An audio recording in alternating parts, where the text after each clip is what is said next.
Hey guys, welcome to the channel. Today I'm going to give you our October update.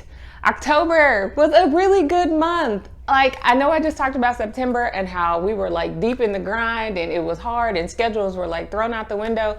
But October was our month to kind of get back into things, although we did a lot, but it was planned, it was wanted, it was needed. So I'm looking at it just a little bit differently, definitely a brighter perspective, but we had a lot going on for the month of October as well. First thing is we took trips. We had the first week of October, we went back to my husband and I's college homecoming. That was amazing. The girls got to see lots of different things. They were able to get into a science lab and see all of these different animals and talk to some of the professors there. They also just got to see where we met, and we got to reminisce and travel down memory lane. We also got to spend some quality time with family that live there, which is something that we don't get to do very often. So that was a really great experience. We had a really good time. It was a short trip, but it was definitely needed and we really enjoyed it. The second trip that we took was volleyball nationals. We went to Kansas City, and this was to wrap up the volleyball season. The girls did amazing. They competed in a higher level than what they are age-wise, and they did awesome. It was a really nice way to wrap things up. That's always bittersweet because we do love volleyball. However, I'm kind of excited it's over. It just really has allowed us to have less on my plate, less on my daughter's plate as well, because she's the one getting out there. She's doing those 2-hour-a-day practices, all of the things. So that's been really nice to kind of wrap that up. Now we will stay busy with it, but volleyball is officially over. Our third trip unfortunately got canceled because of weather. We were going to go on our very first camping trip. Y'all, I have a funny story to tell you guys. I do not have any videos of this because when you hear the story, you'll know why. But we were practicing for camping. We set up our tent in our backyard, all of it ready to go. We were super excited. It took us about 25 minutes to get the tent up. Then we went on with our day to run errands. That Saturday night, one of my daughters comes downstairs and she's like, "Mom, the tent's gone." It started raining. There was hail. We are here in these Oklahoma winds, which will take your life away. And they literally took our tent to the back of the yard. It was like a movie scene. I felt like I was in the perfect storm. We're outside and we're like, "Pull these out. What do we need here? Where are the anchors?" Just trying to save our tent. Luckily, we were able to save our tent. We were all drenched, soaking wet, with the exception of baby girl. She did stay in the house. Probably not the safest thing to do, but we did it. We saved our tent. We set it up in the garage, dried it out, all of the things, and we were ready to go. However, the weather was not favorable for our first camping trip. Pouring raining that entire day. It was expected, so we canceled a few days early. There were several families that were also going with us, so we had to postpone our camping trip. We're pretty bummed about that, but we're excited that it will be something in our future, and I definitely think that we will enjoy it, an experience that we will remember forever. And we'll also remember going out into the backyard getting soaking wet with little pea-sized hail coming down to save our tent. So that is extra life and trips and things. As far as extracurricular activities go for the girls, as I just said, we have wrapped up volleyball. We had a banquet. It's always a fun time. Brenna is going to miss her volleyball team, but we will definitely make an effort to spend time with them. They are homeschool families as well, so their flexibility is similar to ours. So volleyball is over. We are 1 week away from finishing up the fall soccer season. We have one practice and one game for each of my younger two daughters, and then soccer will be over as well. We are going strong with homeschool band. The girls are enjoying it. They have been playing beautifully.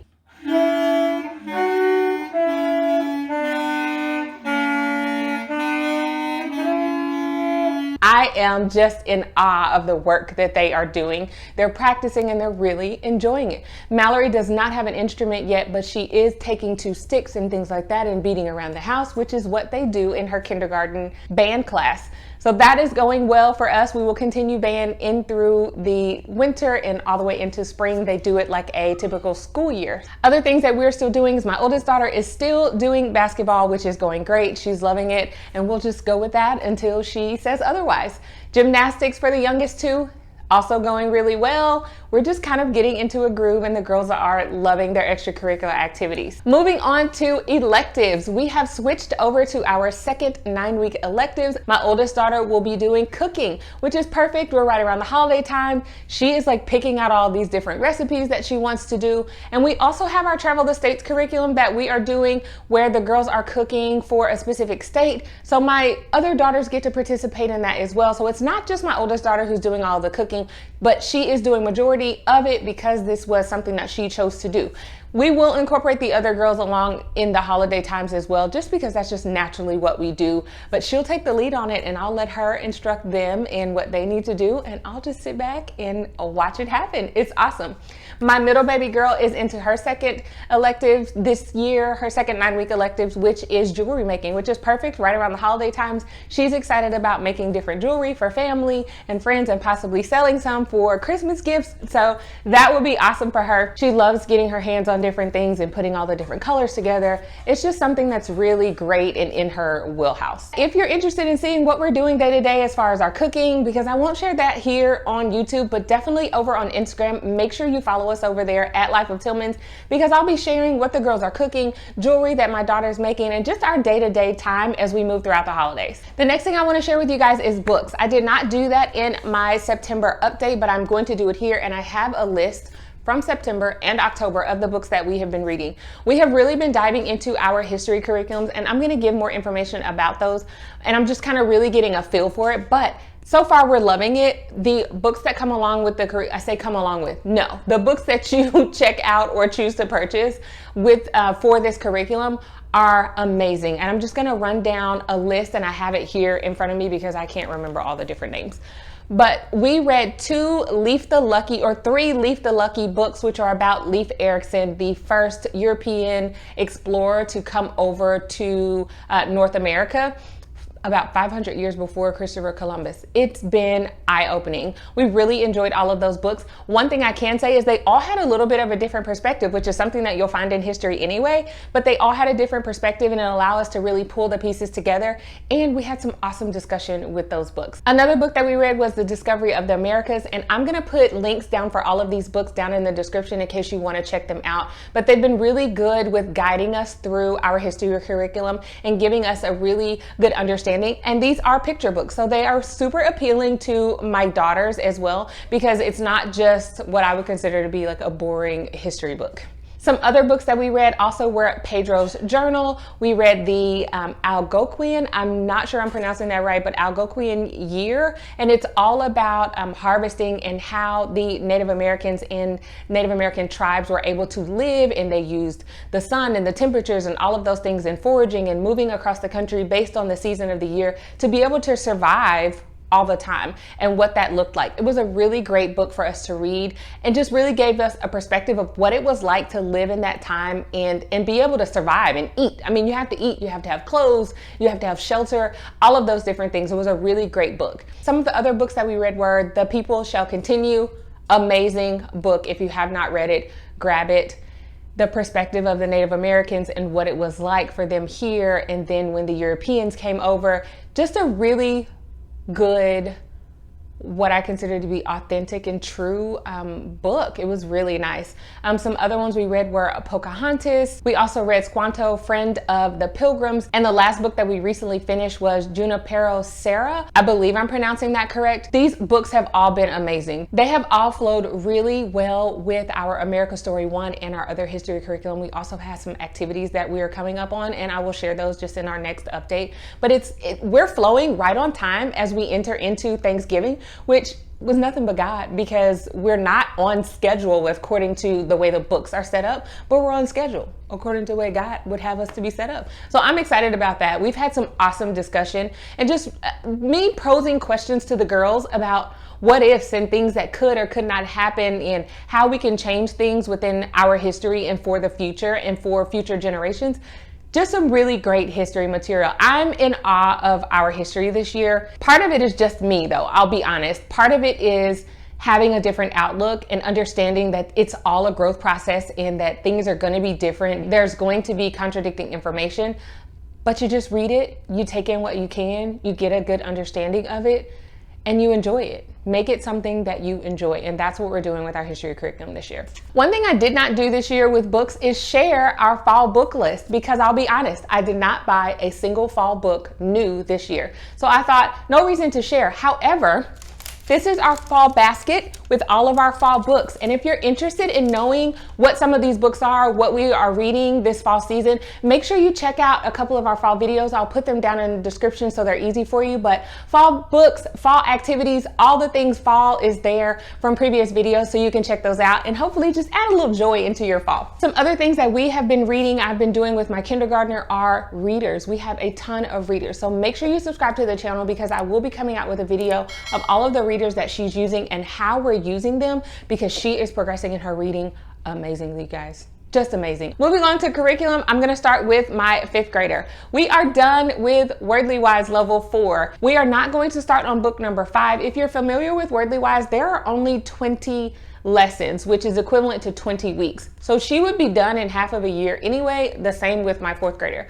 So what we're going to do, what she's been doing, is anytime she takes a test and she misses a vocabulary word, she is adding them to her spelling journal that we got from School Nest. And now what she is going to do is move forward with reviewing those words and doing the activities that are in that School Nest journal. It's just an extension activity, something to just help her go over those words again, so that next time when she takes the test, she won't miss them. She's doing about 6 to 7 words per week, and then she'll have a test on Friday, and then she'll start the new set of words. But that's been working in place of her Wordly Wise curriculum, and she's just getting a review of some of the words that she missed as she went through the level 4 curriculum. We're still working hard on Saxon 6.5. It's just going great. I mean, there's not an issue. The lessons are the same. Her mind is really opening up within her math curriculum, and she's actually starting to enjoy parts of it that she didn't enjoy. And it's not the curriculum itself, it's just math in general for her. But she does love fractions. She loves anything where she can do any measurements or things like that. So the curriculum is going really good. She has gone back to doing Nicole the Math Lady once or twice a week, depending on what the lesson is about. If she feels like she can power through it and she doesn't need that instruction, then she does. Her grades show that she's getting it, so I'm not forcing her, but it's there if we need it. For grammar, she's doing easy grammar and daily grams. I do have one thing that I'm not super fond of about it, and this is one thing out of all the things that we do love. I don't feel like the explanations for the answers are what she and I need. We are, give us an understanding as to why it is this way, and then we'll move on from it. But it doesn't give any explanations for the answers. It simply says, this is the answer, and that is it. The explanation kind of comes within the lessons. It's not as detailed, I think, as we would like it. However, I still can say that she's grasping the concept. So if she gets something wrong in a previous lesson, when she goes to the next lesson, she doesn't get that same thing wrong, because she understands and she's getting it. However, sometimes we just have questions. So we do have some grammar supplements here within our homeschool that if we feel like we need just a little bit more meat to that, I can grab that supplement and it works out perfectly. This is nothing like our previous language arts curriculum that we were using before, where we felt completely lost. There was not enough practice and things like that within that curriculum. This is a different thing in that the explanations are just not what we would like for them to be. But all in all, we're still loving the curriculum. She's still doing really well with it, and she's moving forward. Other things that she is working on is spelling with Evan Moore, and she is also doing handwriting with The Good and the Beautiful. Y'all, it's just spelling and it's handwriting. We're not aborting the mission at all. Her handwriting is beautiful. It's progressing really well using The Good and the Beautiful, and I think she just naturally has a really good handwriting, but we're enjoying it. And I'm not a super handwriting buff. Like, I don't look into different types of font and all these different types of ways that you can write letters. At the end of the day, if you can read it and you can read cursive, like, I'm happy. You can write cursive, you can understand it. That's it. That is the goal, so that they are able to move throughout life and not wonder what a letter is, because it just has too many curves and twists and turns. So handwriting is going good. Their spelling is also going good. She's getting 100, but it's just helpful to introduce new words and make sure that she already knows how to spell those. So that is light work. It's not challenging, and I don't want it to be. I want it to be something that just kind of expands their brain, gives them more words. So on top of Wordly Wise's vocabulary, she also gets vocabulary with her spelling, because sometimes there are words within her spelling curriculum that she doesn't know. We'll grab a dictionary really quick, we'll look them up, and we can move on. She commits that to memory because she has to look it up, and it's just working great. So all in all, with 5th grade, it's great. I am not going to give an award this time. I know, but everything is still going really good. So no award this time. curriculum is going awesome, and I really feel blessed that we are in the position that we are in and that God directed me to choose the curriculum that we did, because I have not felt any major hiccups, complaints of anything, and that has not been the case in the past. So I'm feeling really comfortable, kind of eerily comfortable, but it's working. My girls are learning and they're enjoying it. Okay, moving on to my 4th grader. She is still moving forward with Winston Grammar. She does the basic book. She also has the supplement. We check the work. She uses the card. She writes on the board. It's going great. Grammar for us this year is awesome in comparison to previous years. The next thing is Horizons for math. I talked about in my September update that I was going to have her start taking the test because things seemed to be a little light for her. That lasted for 2 tests. The second test that she got, she did not get an 80 or above. And so we went back to those lessons, which was good because there are definitely things within those 10 lessons. There's a test about every 10 lessons. There are things within those 10 lessons that she had skipped that she needed. So now what I'm doing is just going through the lessons, and I will give her sections of areas where she needs more reinforcement. If she's mastered it, we don't do it. If she needs a little bit of work, I may give her half of what is there. If it's a totally new concept, she needs a whole lot of work, she'll do the whole section within that lesson. So she's clearing about 2 lessons, 1.5 to 2 lessons per day, and she's doing good on testing now. So we're moving forward with Horizons Math. One downfall is I don't feel like she gets to use the manipulatives as much as she would like, but we do make sure to incorporate those any opportunity we can, so maybe once or twice a week, which is not ideal. I would love for her to be able to use them every day, but it's just not realistic for us right now. But we do pull them out, and she enjoys it when she can. So it's kind of like a treat unto your math. Now, she doesn't hate doing worksheets. There's color, there's different little activities, fun activities that I will give her to do that are in the book. And sometimes she wants to skip those activities. So it's really all up to her, but Horizons for her is working really good. Some other things that she is also doing is spelling, Evan Moore level 4. She is also doing Wordly Wise level 4 and the Good and the Beautiful's handwriting level 4. All are great. We're just moving along with vocabulary, spelling, and handwriting as additional activities. Next, moving on to my kindergartner. We are still doing Logic of English Foundations level A. Y'all, this mama had to get online and watch a 25-minute video and get into this Logic of English family support group because we got to a point I was like, I don't know what we're doing. It wasn't hard. There were some things that I missed in teaching her, but we're on lesson 24. There are 40 lessons within this first book. The lessons now, you guys, are lengthy. We are taking anywhere from 3 to 4 days to do one lesson, which from my understanding is normal. I was like, even if it's not, that's the way we're moving because I will not spend over 30 minutes or so working on phonics and reading, grammar type of things with her. She won't last that long. Mama doesn't last that long, but she's doing awesome. She is reading 3-letter words now. She's segmenting those words out. The progression has been amazing. I'm loving it. And she's loving all the games. It's just really fun. Different manipulatives that are used with that curriculum. It's been awesome. It's something that's working for her, and she's improving in her speech therapy, which is a plus. We chose that curriculum on purpose because we knew that it would be beneficial to her. And I say God directed us to someone who directed us to that curriculum on purpose. I give him all the credit, all of it. So Logic of English Foundations A is a win. The next thing is she is doing math, Saxon Math level K. We are on maybe lesson 90, and there are about 112 lessons within there. I am finding that I'm having to pull out some of our math supplements, which is okay because the Saxon K uses a lot of different manipulatives, and sometimes I don't want to take all of that out of the house if we're gone. So I'm just pulling some different worksheets here and there, but it gives her a change of pace since there are no worksheets with the Saxon Math K curriculum. So that's been really good. She's doing great with her math. We're moving forward with that. It's really fun. It's more of like life math is what I call it. I'm sure there's a better term for it, but life math, like what do you do with everyday stuff in math and how to incorporate that in. She's enjoying it. We did something with a couple of decks of cards, and she's going to learn how to play some games with cards as a part of her math curriculum. So I'm excited about that. It's been good. She never grumbles about pulling any of those things out, which to me is really good, especially for a kindergartner, because they can just like throw their hands up. Now, there are times where she doesn't want to do it. The other day, she didn't want to use our hundreds board on the wall to count to 100. She wanted to count the books on our bookshelf. So I let her count the books on our bookshelf. It was awesome. She enjoyed it. And then she gets to 100. She's like, wait, but we have way more books. And I'm like, yes, we're not there yet. So that was fun for her that she got to change it up. She loves grabbing her pointer, and she can lead the way for that calendar time and doing the math on the wall and any other math that we're able to pull out for her to do. So math is going well.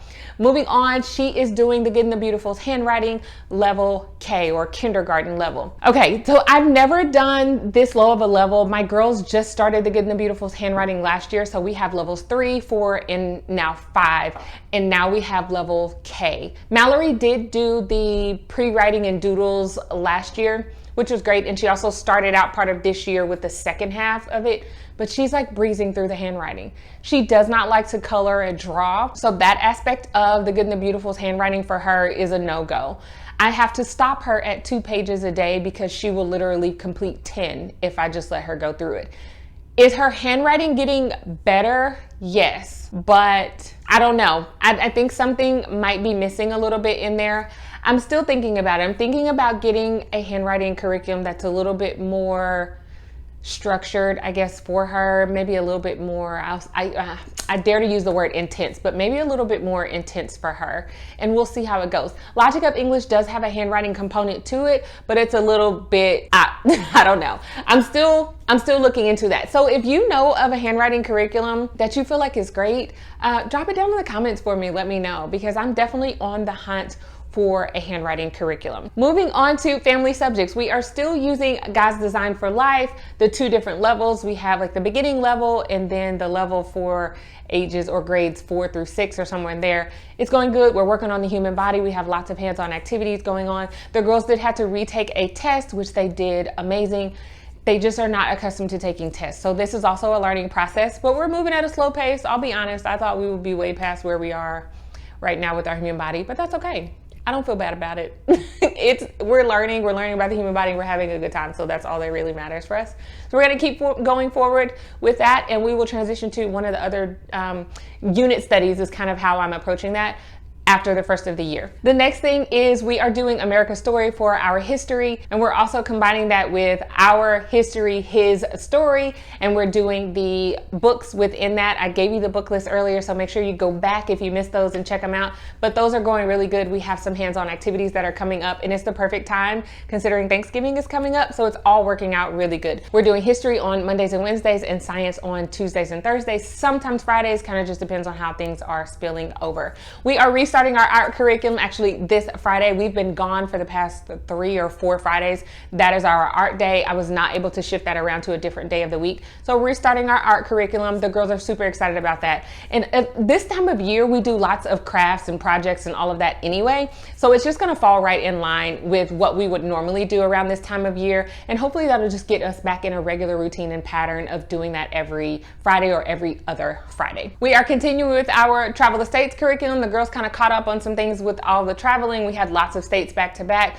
Still loving that, still doing the cooking. Mallory is killing it on this Stack the States app that we have on our tablet. I also have it on my phone, but the girl is learning all the states, like super easy. She can call them out, she's getting 100%. It's awesome. Super fun, interactive way to incorporate learning the states. Now we're gonna try to focus on, for her, maybe learning the capitals of those states, but lots of different state activities for the girls to learn about the states. So that's been really nice as well. Just a nice little change of pace too. We do that on Thursdays and Fridays. Another thing that we've been working on, I call it the family subject, even though it's only my oldest 2 that are doing it, is Miss Frisby and the Rats of Nims. We are doing the Moving Beyond the Page literature study. We are almost done with it. I am thinking of making a little bit of a pivot and maybe separating my oldest 2, because they are, even though they are only 1 grade level apart, there are definite differences in writing styles, writing abilities, and writing desires. And I do not want to rush one forward or hold one back if that's not the area that they want to be. Yes, it is easier for this mama that they are both doing the same writing curriculum. However, it is not what is best for them. So I am rethinking that when I come up with my plan for us to start the new year, and I will share that in a video. So make sure you subscribe so that you can check that out.